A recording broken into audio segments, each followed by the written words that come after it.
I wanted to do with my life yet. This was prior to me coming to Sonoma State. I wasn't necessarily directionless, but I didn't really know what I wanted to do when I grew up. I was working at a bank, living at home, didn't know what I wanted to do, decided on a whim to enlist, and it ended up being something really beneficial for me. Did you want to go? Okay. What wars did I participate in? What was my experience of war? I was in Afghanistan in 2012, so I came into Sonoma State, I believe, in 2011, and it was my last year here. I think I had two or three classes left before I graduated, and our bucket got pulled for deployment. I had to drop out of Sonoma. It was quite the experience. Right when I was about to deploy, my line number got cut, so I was supposed to go to Al-Dhafra, which is like more of a cush kind of deployment. And then I was like, oh, darn, I dropped my classes for all of that. And within 2 weeks, they're like, oh, just kidding, you're going to Afghanistan. So I ended up going. I did intel for CE. It was crazy stuff, but it was a really interesting and beneficial experience for me. Coming back was difficult. I never went outside the wire or did anything crazy like that. The rest of my squadron did. But transitioning back was really, really difficult, to the point where I had to reach out to my professors for help. So I reached out to John Cunha, Tim Waldling, and one more, I can't remember who. And I credit them for actually pushing me to graduate, because I just could not summon the motivation to finish. Through my personal experience, what did I learn about the military? Structurally, it worked for me. It still works for me. I'm still in. I feel like it gave me a big advantage on how I organize myself in my civilian job, and confidence-wise, all the corny stuff. And what would I tell the students regarding issues of war and peace? I think I'll reserve that one till we have a lobbying conversation. So. Do you want to say more? Like things about yourself? When you go to out? Sure. When I came back from deployment, I actually had to go into counseling just to get my stuff together. It was an interesting kind of dynamic to go from being go, 12-hour days, 6 days a week, being needed, being important, and then transitioning back, and you're not needed at all, and people are waiting in line for their Starbucks, and the war's been going on for so long that if it comes on the news, you'll switch the channel, or nobody talks about it anymore. So that transition was difficult, but got my head screwed on straight and moved forward. Any questions? You said you did CE. That stands for countering extremism, right? It's actually civil engineering. Okay. So that squadron's the one that, in the Air Force at least, they're equivalent to the Seabees in the Navy. So, but on a smaller scale. So we do like the HVAC, water, fuels, maintenance, structures. Anything else? Okay.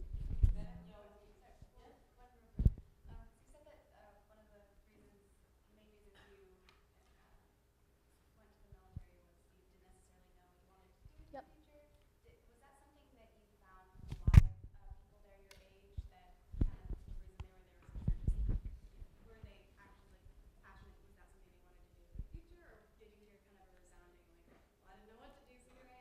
That's such a good question. I should probably clarify that I went in at 21, so I was like one of the older ones there. A lot of the girls that I went through basic with, they knew they wanted to do it, and I just kind of kept my directionless self to myself. I wasn't like, oh.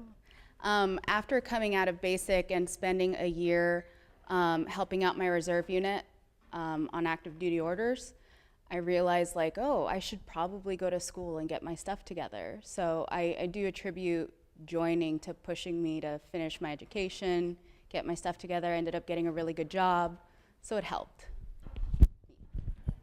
Yeah. As a woman, Yeah. did you feel any sexism, or were you harassed in any way as a woman? I think that's a good question as well.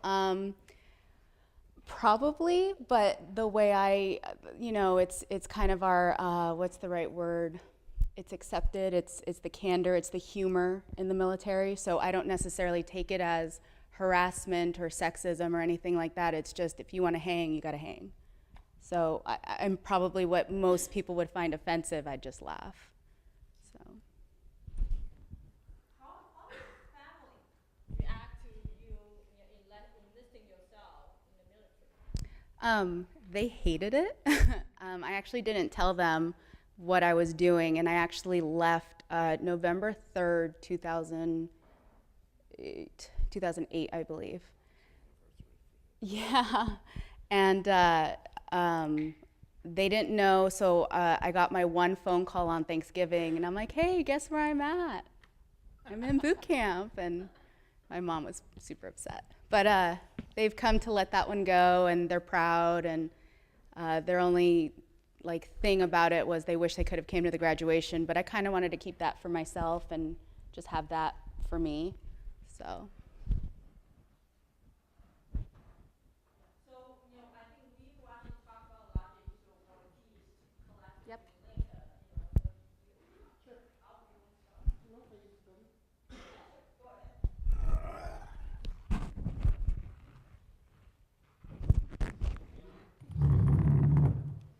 Hi.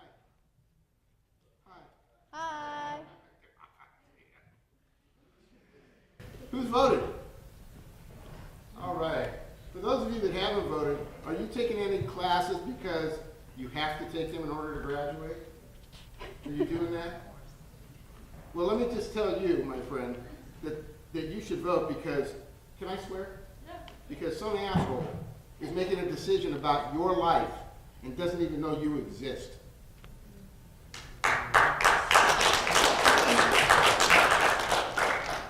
Vote. It's important. I'm not allowed to vote. Oh, Otherwise, I would have an advocate for it. all right. I won't talk to you after this. You gotta I'm not going to talk to you so much about my military experience as much as what it was like coming home. And then my partner is going to maybe say a little bit about what it's like being with a combat veteran. The first question I think is interesting. It's why did you join? I got into that's okay. I got into a lot of trouble, bad trouble, when I was in high school. And when I was in 12th grade, I had to go before a judge. And the judge told me, you will be in the military when you graduate, or you will be in the penitentiary. So I chose the military. Had I to do it over again, I would choose the penitentiary. And in fact, and Diane's heard me say this, I get lots of benefits now. I'm 100% disabled, post-traumatic stress disorder, and Agent Orange poisoning. They could take all that money and all the medical benefits. They could take a stack of $10 million. And if they had a pill right here and they said, take your choice, you can make it go away or you can take your money, I would take the pill.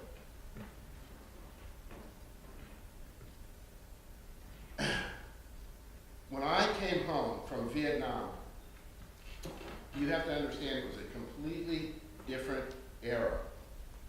It was not popular.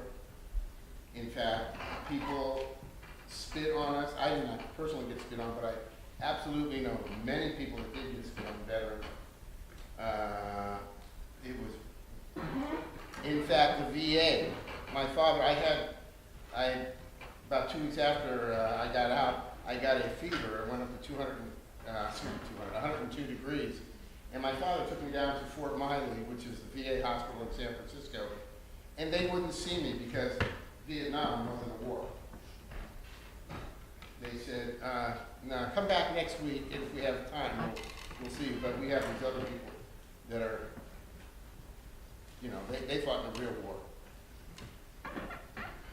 So when I got, after a while, and I couldn't get benefits, I found other veterans, Vietnam combat veterans, not just combat, Vietnam era, people who were in just during the era, didn't go into combat.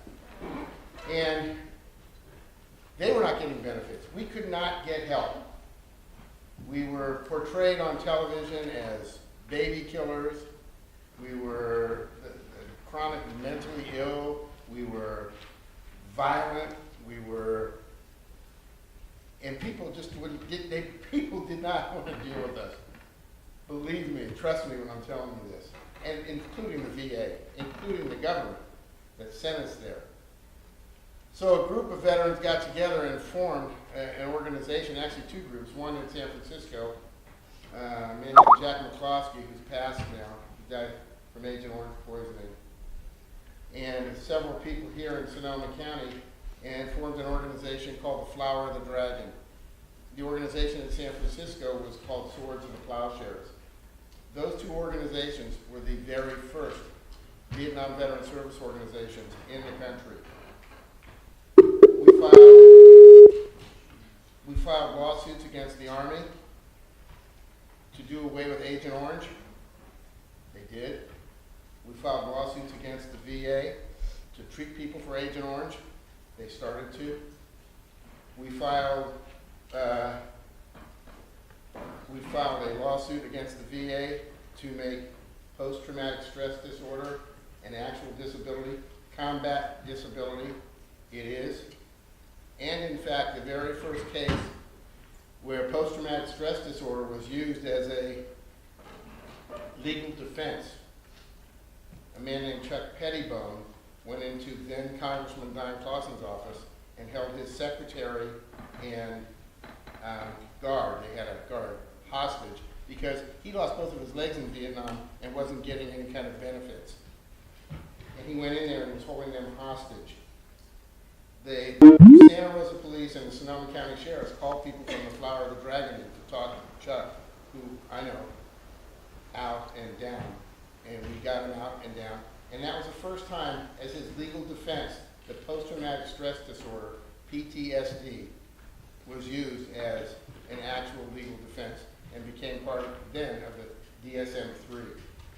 That is a legal term, a legal book that says this is an actual disorder. This is an actual disorder. I think it's important for you all to kind of understand what PTSD is. So would you all mind joining in a little bit of an experiment, a little bit so you can, so I'm going to ask you all to close your eyes for a little bit. Close your eyes. Everybody got their eyes closed? I want you to just kind of imagine yourself. You're in the Serengeti Desert. It's really hot. It's like 120 degrees.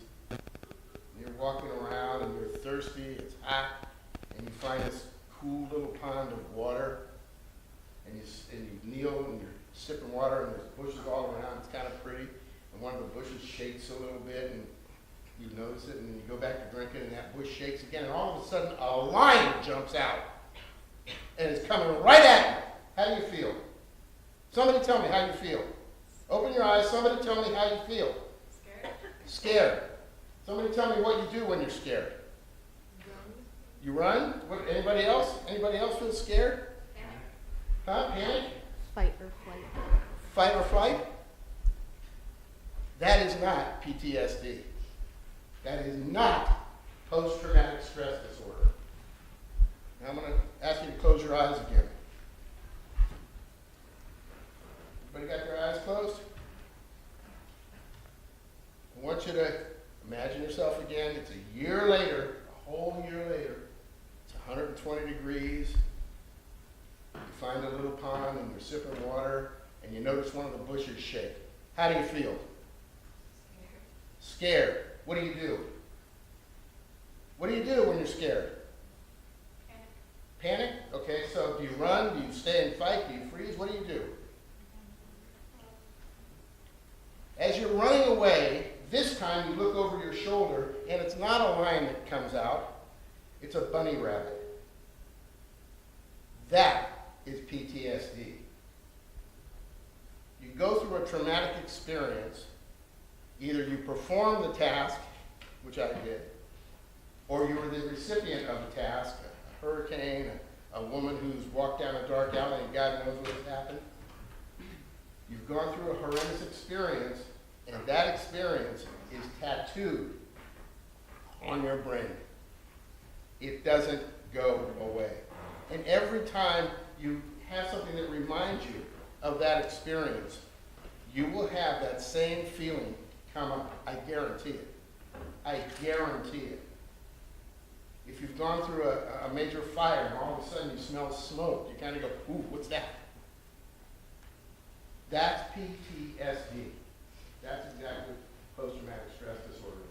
In a combat situation, it's really weird. It gets really weird. And the thing, in my case, and then I'll stop.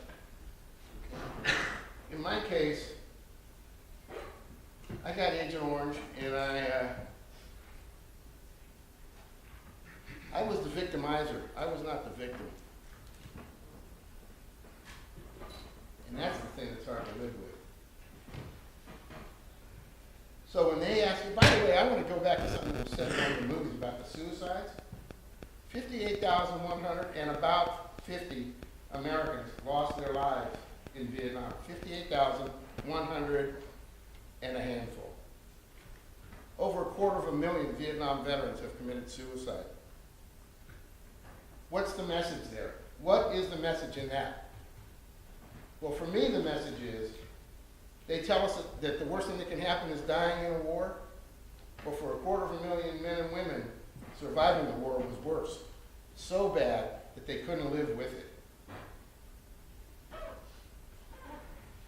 So when they say you could give up your life to go to war, you could, it's not your, you could give up your life, you give up your life.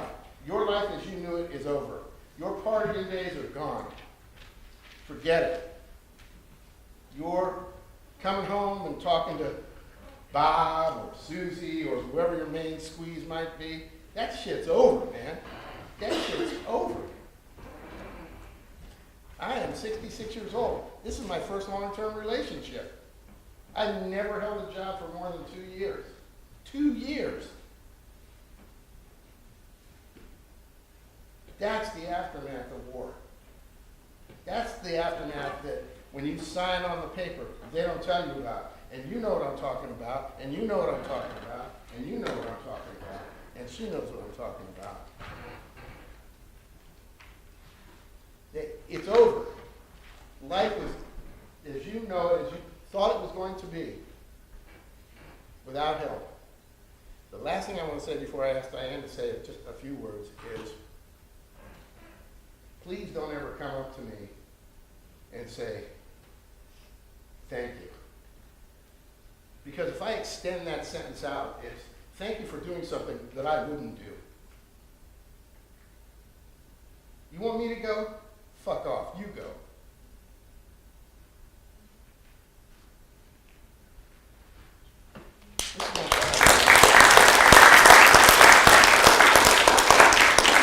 This is my partner, Diane, and I thought it would be nice to hear what it's like to be with me, a combat veteran, from a spouse or significant other. Okay, my name's Diane, and Al and I have been partners for about 10 years. And, well, first, okay, I'm 63, so I met him when I was 53, and he was 56. He had already had one heart attack, and I knew that after that he got a stent placed in his heart.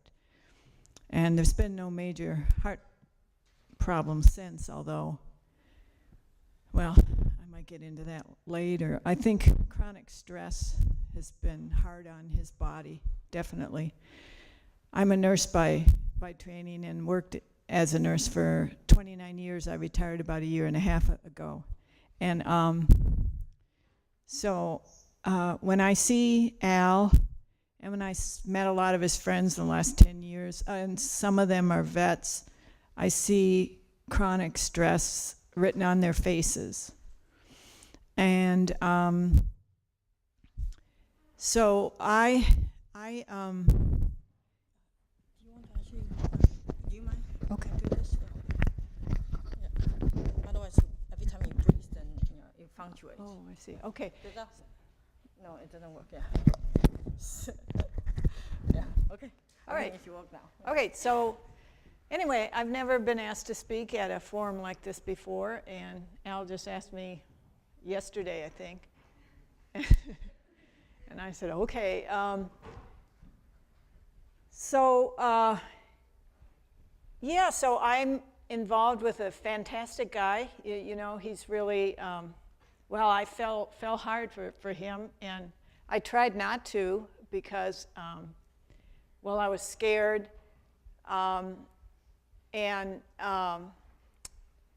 So, yeah, little things. Anyway, I tried to break up with him after our third date, and he was so polite and everything about that.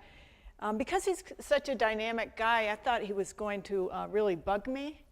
After telling him I didn't want to see him anymore, I thought the phone would constantly ring, and he'd just be bugging me. I didn't hear a word after he very politely tried to say that maybe 3 dates wasn't enough of a chance, and then he was very polite and never bothered me. So 6 weeks after that, I did call him up.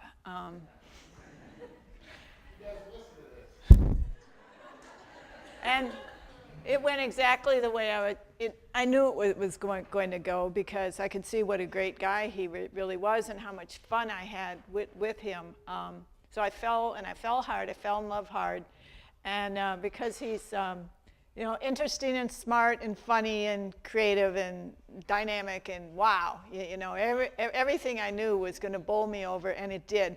So, I was on this pink cloud of love, and then the cracks started to show a little bit after a couple years. He told me, well, what happened, the first thing I can remember that must be PTSD related, and it's not easy for me to accept all of this PTSD stuff because I can't see it with my eyes. What I see is an overweight guy who's on 100% disability now. When I met him, he was working part-time.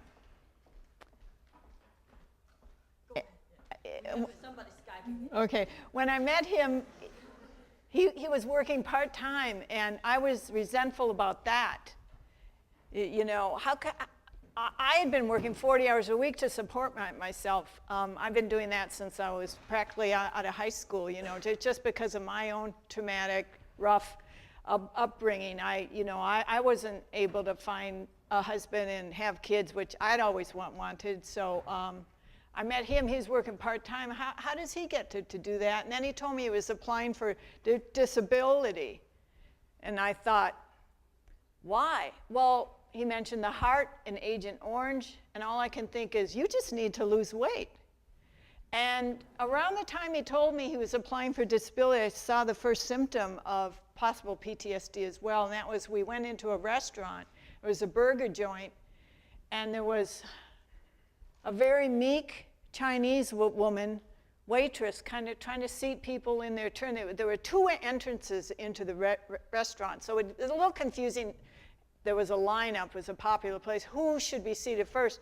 And all of a sudden, he went off on this very meek-appearing Asian woman, just yelling at her and said, you should have seated us next. Why didn't you seat me or us first? I was just blown away, and I'd never seen anything like it. And we had been together about a year, I think. And then I started to think, now wait a minute, he's applying for disability. Is this guy going to want me to give evidence that he's disabled? Oh yes, he did this in a restaurant. Then the other things that happened was, yeah, he does yell in the middle of the night for no reason. And it's actually getting worse. So before I came to today, I didn't know what I was going to say, so I went online and I Googled, partners of people with PTSD, and there's a lot on there, and it said PTSD is a mental illness, and that's new to me. Like I never thought of that. I don't know what I thought it was, but So when he says it's tattooed on the brain, yeah, I guess a mental illness, you don't cure it, but you learn how to treat it and deal with it. Because of the chronic stress, I believe he has habits which aren't good for him. One is food. He doesn't agree with me on that one. But, and then I'll just finish up because I don't know how much time I have. So he has a very difficult time with any sort of delay. And it's bad on traffic. I mean, and he has trouble with rage outbursts. So with traffic alone, one time he was so rageful and he was driving, he started beating the side of the car and the inside of the car. And he has scared me a number of times with out of control, physical aggression. And he tells me, I've never hit anybody, I'd never hit you, but I still today don't know whether I'm going to be hit someday. He got better when he started meditating regularly. But as a result, I have to go through traumatic situations where I get afraid I'm going to be hit. Now, it's true that I come from a traumatic past myself. My dad was a rager and really threatened us a lot. No broken bone stories or anything, but stuff that was just hard. So maybe I'm more sensitive to others. I really don't know. I don't know the answers. I'm just trying to tell you the truth. Because of his health problems or his mental problems, we have trouble with intimacy, expressing love.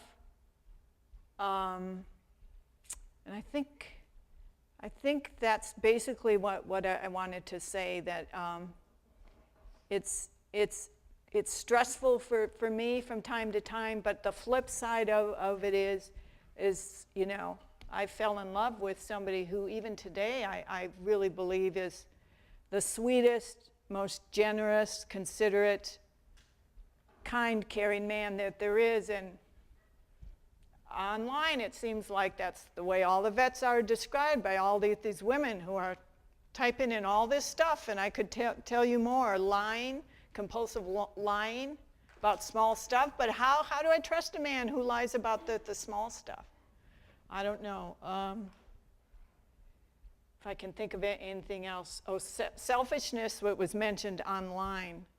And again, sometimes I think I'm standing here because it's like he takes up so much space, it's all about him, and I can't trigger him and watch the triggers, the traffic gets bad,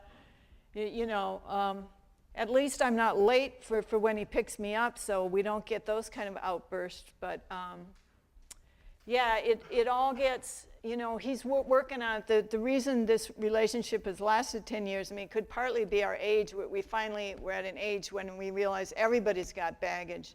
I'm not going to keep looking for the perfect person. But the other part is, too, that, he's a great, wonderful guy. So that's about all I have to say.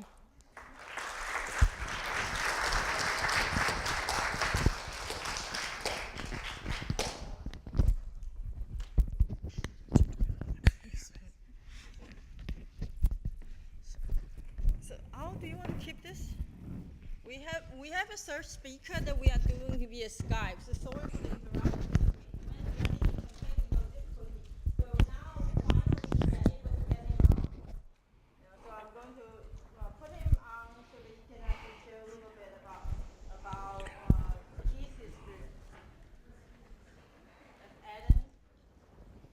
Yeah. Oh, I want to sit. Can I sit down here? Yeah. Will he be able to see me if I'm down there? What? If I'm down here, will... Sit out here? Yeah, up here. Oh, okay. I just want to say, hey, Adam, what's up, man?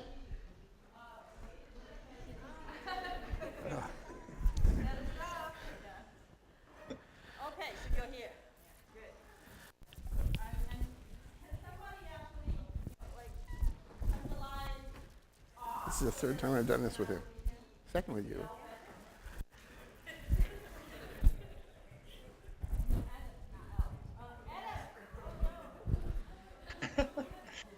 Adam, I can. Hello. Adam, what's up, man? What's going on, Al? All right, bro.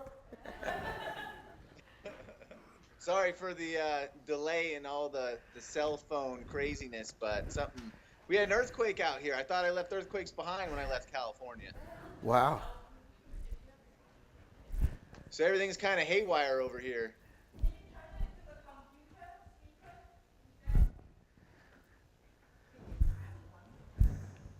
I don't know. There you if they're go. talking to me.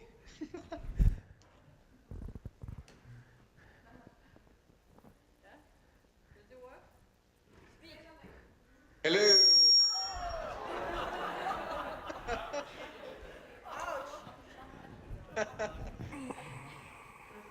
Is my wonderful voice too overpowering?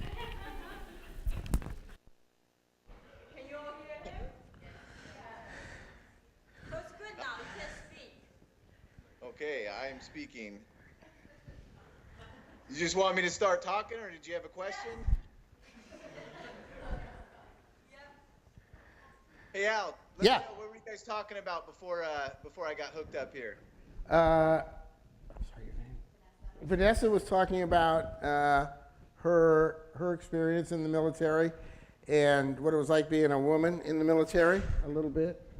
I spoke about PTSD and what it was like coming home. You may, I don't know if you're up for it, talk a little bit about combat. Oh, sure. Well, here's something that I always get out of most of the civilian friends that I have. And one of the things they always seem to take just for fact is that if a soldier is not seen combat, then they must be inexperienced. And if a soldier has seen combat, then he must just be crazy. And since every soldier has either seen combat or not seen combat, then every soldier must either be inexperienced or crazy. And I just think that's kind of ridiculous. And I'm one of the soldiers that has seen a fair bit of combat. I don't know if usually we show a little videotape of one of the explosions that broke my spine just before we start get going. But for me, the combat was never as bad as you might think. It was more just a thing that would happen once in a while. It was few and far between, and it was only for very brief, intense moments. And as I came home after experiencing such things, I don't know, it never really, it didn't really stick. Now that it's been 6-7 years since I broke my spine and have been in the war, most of it just seems like faded memories. Just like any other thing, it just kind of faded with time. So it's hard to me to speak about PTSD and the transition coming home. Now, at first, I'll tell you, I definitely took to the bottle when I came home, but a lot of that might have been just a 26-year-old kid with too much money in his pocket.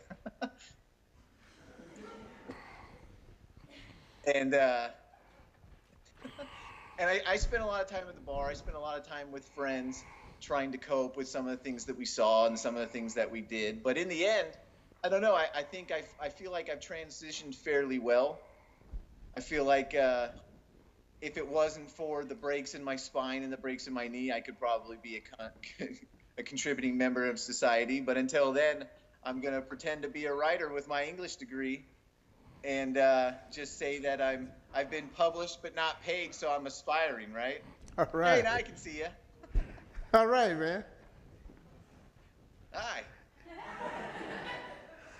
This is so strange because all I can see is a very blurry Al, and I have no idea if anyone can hear me or what's going on at all. Yeah, everybody can hear you. Yeah, but now, you become blurry because I turned on the light for the room, But then, Oh, okay. So the good thing is then you are able to see us. Then you're not talking to the dark. Yeah. Okay, So excellent. can I ask you a question? Absolutely. Before you went in, and you were in the Army, right? I was an Army sapper. Okay. Before you went in, What kind of aspirations did you have? Oh, well, before I joined, I was a firefighter EMT in the summers, working for CAL FIRE. Well, it was CDF back then. And in the winters, I was working for the Sonoma County Coroner's Office, driving the removal service van. But what were your aspirations? What did you want to be when you grew up? Well, that was it. I was a firefighter Okay. and public safety. That's exactly what I wanted to be. I was everything I wanted to be and more, which was nice. Can you do that now? Absolutely not. No, I have too many injuries, and those dreams have passed.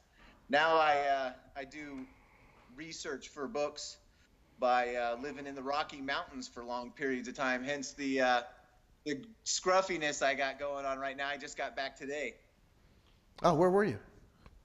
Well, I'm not at liberty to say, Al, but let me tell you this: if all works out well, by spring you will all know. Wow. Wow. Yes, it's very exciting. But Cool. here's one of the things I usually do when we talk about these talks is I can tell you guys a war story about what it's like Please, doing a little bit of combat. please.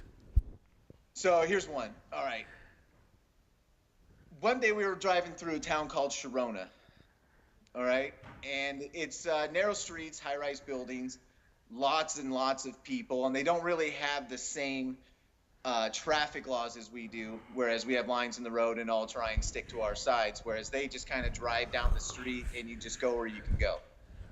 So we got clogged up in the middle of an intersection, and we were told that in our safety briefing just before we went, that one of the tactics and procedures that they use in that particular town, in that particular province, was to try and throw grenades down through the gunner's hatch, through the top of the Humvees. And we're driving through the road, and I was the lucky one who got to sit in the back left seat right behind the driver, and didn't really have a whole lot of responsibilities at the moment, besides being a little bit of a spectator and looking out the window.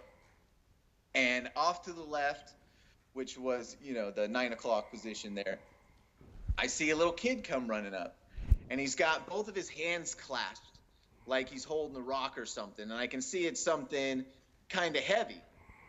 And he comes running up, and his fingers part a little bit, and it looks a little dark, it looks a little olive drab, and it looks a little too heavy for him to be carrying, and all I could think was, holy cow, this kid's got a grenade. And he's running up the 9 o'clock position, so of course I jump on the radio and tell my gunner, inform him, hey, watch out, grenade 3 o'clock. And of course 3 o'clock's out to the right. So there's my first mistake. And so everyone's jumping on the radio at the same time, and no one can hear anyone anymore. And I just realized my mistake, and my gunner's looking off to the right-hand side. And then I made mistake number 2, which is, since my gunner wasn't going to be able to react in time before this kid threw this grenade, I was going to have to step in and do something. So I rolled my 8-inch bulletproof window down. Mistake number 2, another big no-no. And so I stuck my rifle right outside the window on the window ledge, and I'm pointing at this kid, and I'm yelling, drop it, don't do it, kid, don't do it. And he must have been 6, 7 years old. And I don't know if you've ever had the displeasure of having to decide whether or not to shoot a child, but it's a very difficult decision to make. And I didn't do it. And I hesitated, and out came this massive object out of this kid's hands. And it went up so fast because the windows are so small, I couldn't see what it was. And up it flew, and I could feel the seconds felt like minutes. And it felt so long waiting for this thing, whatever it was, to fly up through the air. And it went up, and I heard it hit the back of my gunner's back in a loud, heavy thud.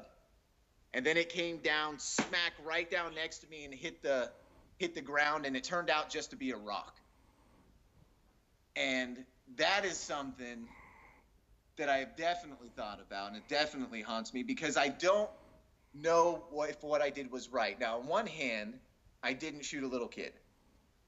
On the other hand, this kid was able to get up right next to my truck.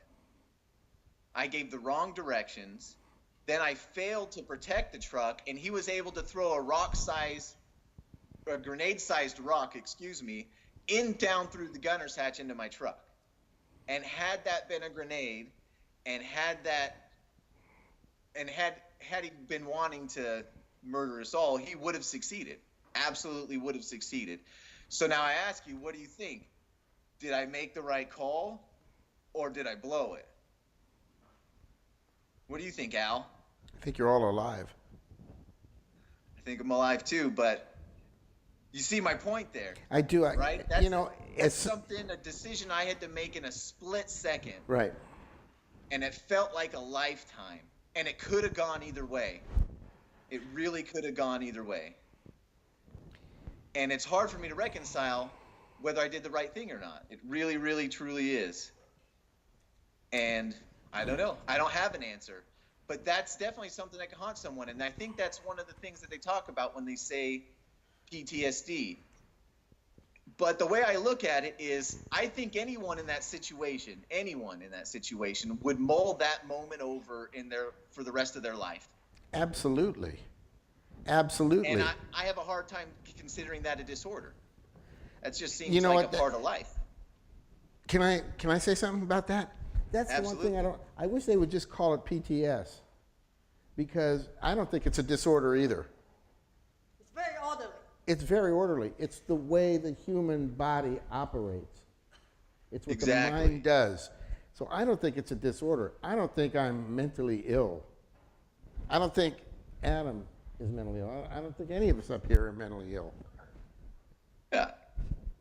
Any more than and there are more moments like that I can remember, and especially when I first got home and you want to talk to people about it and you want to tell them, and you're really looking for an answer. You want someone to tell you, yeah, you did the right thing, or no, you didn't, but there's no good answer to a question like that. There is just no good answer. It's just whatever happened, happened. And in the beginning, I tried to drink those memories away. And now I just kind of look at it as the way it went. That's what happened. And I no longer care whether or not I was right or wrong. I just don't. Good. Not at all. That's a good thing, man. No. So, all right. Want another war story? Here's my favorite one. One day we're driving around the Pakistan border. We're way up in the mountains, way up in the middle of nowhere. I'm the lead gunner, holding on to a 240 Bravo, and I got my headphones on, and we got the Beach Boys piped through, and I'm singing Surfer Girl. And anyone know Surfer Girl out there? I can't see the audience out. Yeah. You let me know. They know. Does anybody they know too young for the song that? Surfer Girl? Yes. Okay, so everyone knows how that medley goes, and it's Surfer Girl, little Surfer Girl. And when you hear that song, man, it's the Beach Boys, you can't help but sway. And your head goes back and forth. And I'm out there pulling security, watching my little sector of fire, singing Surfer Girl. And I hear what it sounded like, just an angry bee.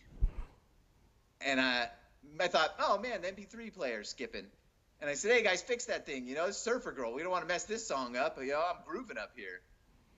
And they said, it can't skip, man. It's an MP3. They don't skip. It's not a CD player. And I said, well, what was that noise? What's going on? And he said, hey, Bear, you getting shot at? And I said, I don't know. Never been shot at before. What's it sound like? They said, well, I imagine it sounds just like that. Why don't you take a look around? And I look around, and from behind me, there's I'd say probably 40-year-old man with an AK-47, and he's slapping the side of it because it jammed. And I don't know if you know anything about AK-47s, but that is not a weapon that commonly jams. No, it doesn't. And I thought to myself, holy cow, I'm getting shot at. And so I turn around, and a lot of other crazy, hellish things ensued.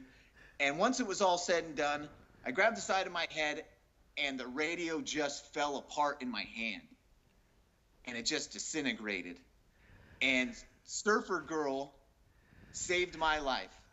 And if I hadn't been up there grooving and swaying and singing, who knows? It either would have missed me by a mile or it would have hit me right square in the back of the head. And that's why the Beach Boys are the best band that have ever been made.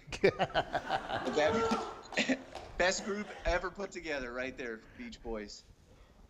So that's another one of those things. It's another one of those things that you think about for the rest of your life. The rest of your life, man.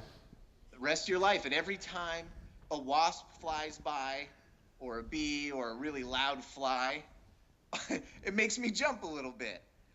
I get the hair stand up on the back of my neck. I do a little shudder, and everyone looks at me funny. And I try and play it off like nothing happened and nothing was wrong. But it's just like I said, it's one of those things that happen. It's one of those things that you are never going to forget. And that's absolutely normal. It's absolutely normal. Right. You cannot get your ear nearly shot off and not remember that. It's just not possible. That's something you're going to take with you and carry with you forever.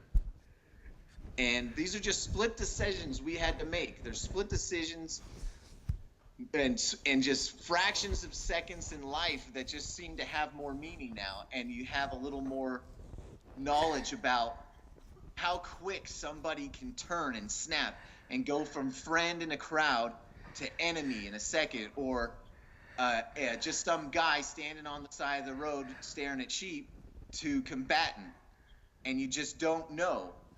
And then once you see with your own eyes how quick that changes, how quick the look in a guy's face can go from just totally calm and cool and collected to menacingly depraved and trying to kill you, you look for that in everyone you see for the rest of your life.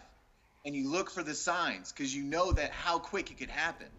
You know just that it just takes a stepping on their shoe that might set somebody off. Can I share something with you? Yeah. And Diane knows about this. We go to a church, the Unitarian Universalist Church, and there are times that I walk in and I look around, and there's about 200 or 300 people in there sometimes, and I go, these people do not know what they're capable of. They do not understand that they could do exactly what I did, given the right circumstances, and it scares the shit out of me that they don't know what they're capable of, and it really scares me a lot.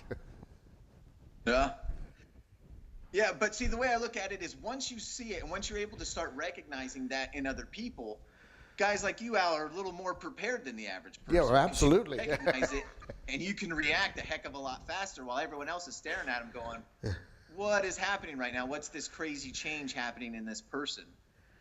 You know? Yeah. So it seems like if you get into those situations and you see it enough times, and intuition is born of experience. It's not something you're born with. It's something you learn over time. Intuition comes to you over time after seeing these things over and over and over again. And having seen it, I feel a lot more prepared, and it's worked for me in my civilian life. It absolutely has, because I do a lot of private security and I do some skip tracing, and I go look for people who are bad people. And when they come up smiling and shaking your hand, but then you see that glimmer in the back of their eye, you can react just a split second faster than they can. Good. And I think that's where cops are coming from. A lot of police officers get that because they see us people at our worst on a daily basis. They only get to interact with the public on their worst day. Right. You know what I mean? Mm-hmm. And they see that change in people, and they see how quick it can happen. And for a lot of them, it scares them, especially when they're rookies and they're new, and that change comes on so fast and they overreact. It comes with experience. It takes a lot of time to see it, to be able to react calmly and efficiently. And it's not a disorder, man. It's just not. I agree. It's a very natural thing. It's a very natural process. And I just wish that more people would be less afraid of it. You know what I mean? I wish people would be a little more understanding of how it can be so beneficial. Right, I agree. Should we get questions? Yeah. I think, is it time? Can we, open the question to the whole class, or do you want to share a little more about your experience? Whatever you like. I got stories forever. I can talk your ear off. So should we Whatever you want, yeah. to the whole audience? Do you have any questions Let's do for it. any of us? Yeah. And Adam, if you can actually face your face toward light, then we will see more of your face. Like that? There you go. Not exactly. Like when you are swaying, it works better. with the Supergirl. Yeah, the sir. Yeah, this is good. There we go. There's I'll keep rocking, there's- right? There's no questions out there? Now I'm getting dizzy. Good. Got a question in the back here. What's your opinion on the state of the VA currently? They're taking really good care of me. When I applied, it took me 4 years to get my benefit. 4 years, and they told me to apply. I didn't go chase them; they chased me. But right now, they're taking pretty good care of me. I know that some people are still angry about stuff that has happened in the past. But I think the VA is really doing everything they can to clean it up. The VA has always been great to me. Yeah. Definitely. And just recently, it took 6 years after that explosion. I broke 4 teeth in my mouth, and they've been cracked for 6 years. And it took them 6 years to fix it, but now I got a mouthful of gold, and on a daily basis, the most expensive thing I wear is my teeth. That's I'll tell you right. that. Oh, that's a pretty nice hat, man. Come on. Right? Any more? Go ahead.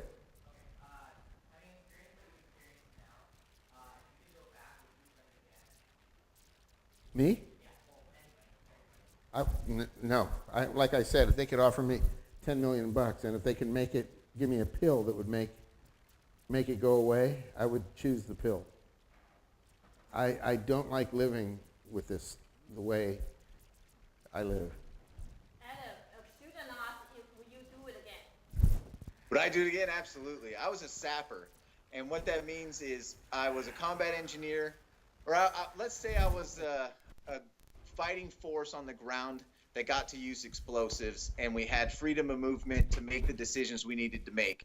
So we'd drive down the road and wait till one of our trucks exploded, and then we'd raid the nearest town and figure out who did it. And there's a lot of things I would change, but only really for the sake of new adventures and being able to help the cities a little more than we did, because a lot of times we would get ambushed so quickly, and if we were seen helping the locals, it would actually put them in more danger than if we were seen to just leave and treat them as combatants as well. And we figured that out, I think, a little too late. And a lot of people, I mean, it's such a tough area in a lot of those areas, and there's a language barrier, culture barrier, and I feel like if we didn't have such a fast rotation, and once you really get to learn the provinces, you can really do a lot more to help. But it's so fast and it's so quick and everything's so intense that, you know, if I could do it again, especially if I could keep the knowledge that I have now, I would absolutely do it again. And if they'd let me back in and I could live in my house here in Kansas and just commute to work, I'd be a soldier right now. I'll tell you that right now. It was some of the most exciting experiences of my life was in the Army. There was another. Do it again as well. I think coming out of that experience sounds corny, but I love differently. I work differently. I'm different, and now so I'm paying more attention to transitioning vets and getting them into tech, and I feel like my experience is able to make it important to my company and assist in starting these programs.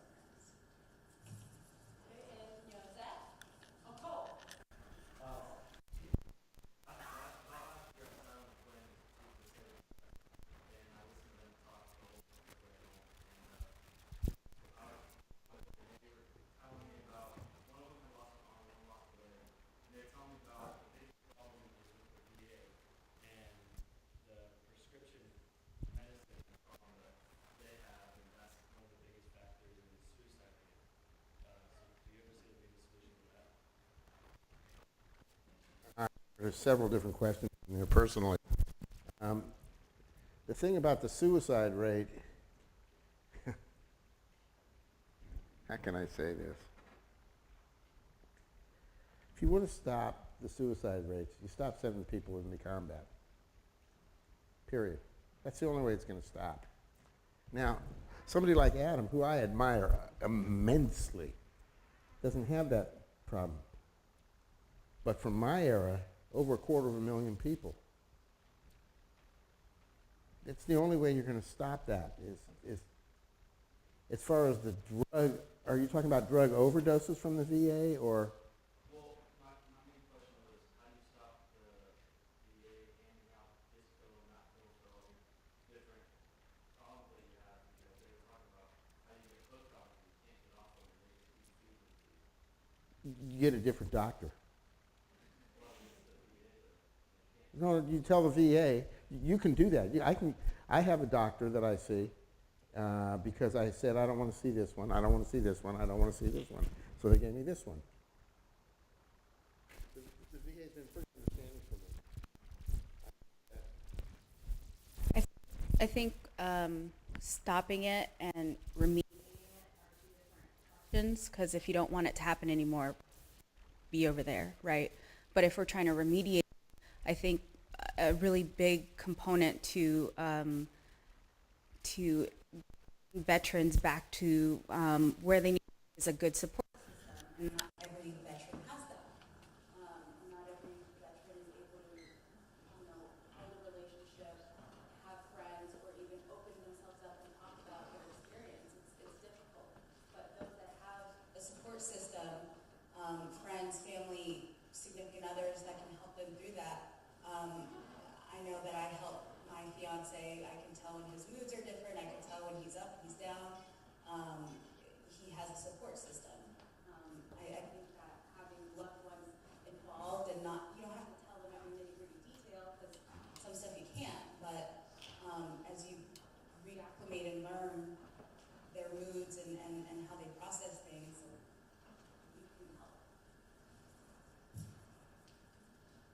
Well, I want to say, the other thing, I don't know about you, Al, if you've done any of this stuff, but the other thing that the VA has done is they said, I mentioned the Flower of the Dragon earlier. In the early days of the Flower of the Dragon, we had what we call rap groups. I don't know if you've heard of rap groups or not, but it was veterans sitting around just talking about our lives. That included our combat. But how life was. One of the things that I find, and from that experience, the VA, using that as a model, has set up, and there's 2 vet centers here in Sonoma County. There's one right here in Warren Park that I went to a veterans group for 7 years.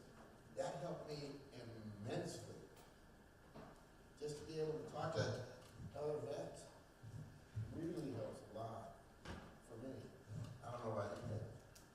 Yeah, no, I was the opposite. When I came out, I was in the Wounded Warrior Battalion for a long time over in, I don't know, whatever that base is over by Seattle. I get hit the hell out, so I forget things.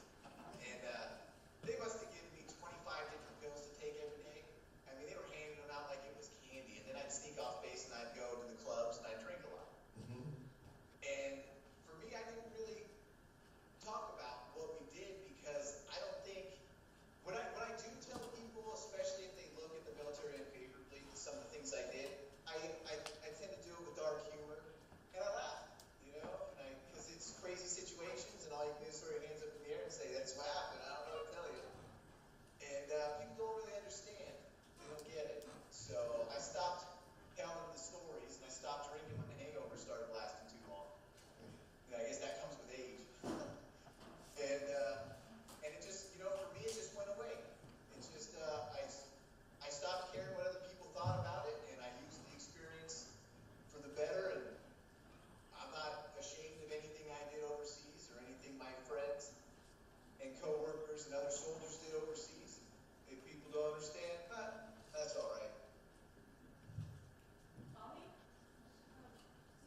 boots on the ground, soldier to soldier, our reasons were better and they weren't on my side.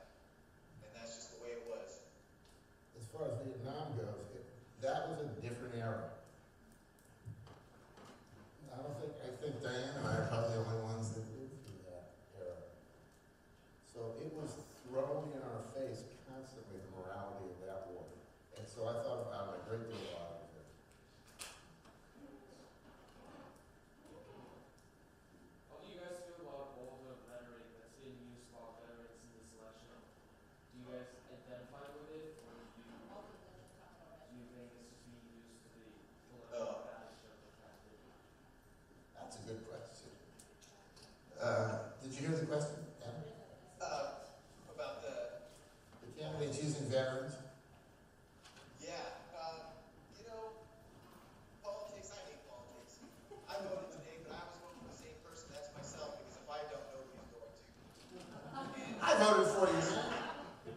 since my presidency is such a long shot, you know, I don't really put a whole lot of thought into my campaign, and that's as far as I think about politics. So when I see a politician glad handling and smiling, then I see that same look as that crazy guy that might just punch me in the mouth at any moment. And I just steer clear. I want nothing to do with the politics. You know, politicians use everybody, not just vets. Where are you from? Mexico. Mexico. How many men? Talk about some people that have been used in this election. So, I mean, they use everybody. Mesoamericans, people who are not Mesoamericans, you know, Muslims, babies. Shit, things. What's it going to cost me to get a vote? That's all. You mean Jose? Oh, Jose. Who's been waiting a long time to go Oh, really? Jose's been off for a long time? Yes, he has. Okay, Go ahead, Jose. I kind of wanted to go back to the question about wanting to go back or do it again.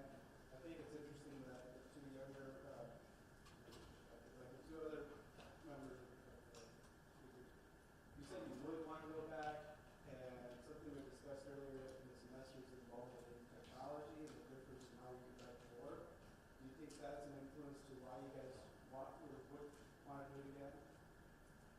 Okay, so the question is, our use of technology in alignment to how, or why I want to go back? Yeah. I don't think so. I mean, I will admit while I was over there, like, they would kill the cell phone towers, so it was really hard to take accountability of 30 squadrons that we were tracking. So I'd Facebook them and I'd be like, hey, are you okay? Yeah, I'm okay. Okay, cool. That part, like, yeah, I leverage technology, but not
I do. And understanding your potential to wreak havoc. Most people don't understand that. Most people have no concept of what I'm talking about. These guys understand what I'm talking about. These guys really get that everybody has the potential to wreak immense havoc. That's what I wish people, and you've got to keep that under wraps. You've got to keep that under control. And if you don't understand that you have that potential, then you can't keep it under control. So when you snap, that's what frightens me. These people that don't get it. I trust them. I trust these people. I trust veterans immensely. I don't trust civilians. One takeaway would be we have a lot of transition assistance programs that don't do shit. I don't think that veterans need a handout to get gainful employment or find their worth in the civilian sector. But I do think there needs to be more attention paid to setting them up for success. So a civilian resume is vastly different from a military resume. If there was, an effective, keyword effective, because there's programs out there, but an effective program on teaching military members how to rewrite their resumes, because they have badass careers that, if you use FOB, forward operating base, rather than, supervise 216 personnel, blah, blah, blah, accuracy, that somebody in a clerical, job could understand.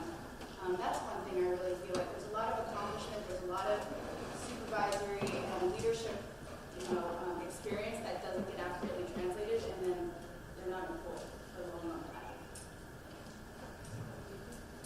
And remember, you cannot know how tall you are unless you get in over your head once in a while. So get out of the library and go do something.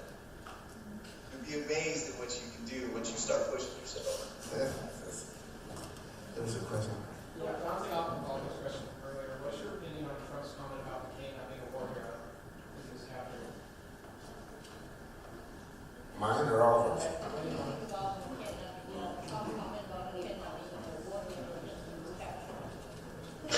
Did he say that? That's amazing. Yeah. Yeah. You didn't hear that? Wow. That's what I think. You can't control sometimes what's going to happen, man. It's intense. It's fast. And if you can capture, I blame mission intelligence, excuse me. We call them mission impossible because it's impossible to predict a mission with their intelligence. Right, Professor Wanley? Is he in there? No, he's not here. People don't realize what else John McCain did while he was in that POW camp. He was told that he could leave, but he said, "I'm not leaving without my men." And he stayed 2 extra years in a POW camp. That guy is so far beyond hero. Wow. That guy is so far beyond hero. I don't agree with his politics, but as far as a hero goes, Donald Trump can go suck farts as far as I'm concerned. Sounds like he was just talking crap. Huh? Sounds like he was just talking crap, just trying to get a rise out of it. Yeah, man. Vanessa, you want to respond? Others? Any more questions? And you don't want us to thank you, right? So what should we say? Yeah, sure. Yes, thank you for your service. Thank you for your service. Thanks for coming. Yeah, thanks for being a human being. Thank you for telling us. Yeah, I also want to say thank you for telling us that if we are not willing to do what you do, right, then we cannot thank you, and we shouldn't send you over there. To do it again, yes. Yeah, and to do it again.